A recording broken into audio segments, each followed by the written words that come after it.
رسول اللہ صلی اللہ علیہ وسلم نے چند لوگوں کو کچھ عطیہ دیا اور ساتھ وہاں موجود تھے۔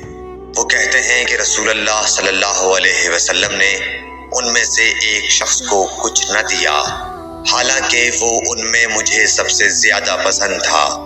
میں نے کہا حضور، آپ نے فلاں کو کچھ نہ دیا، میں اسے مومن گمان کرتا ہوں۔ آپ نے فرمایا مومن یا مسلمان؟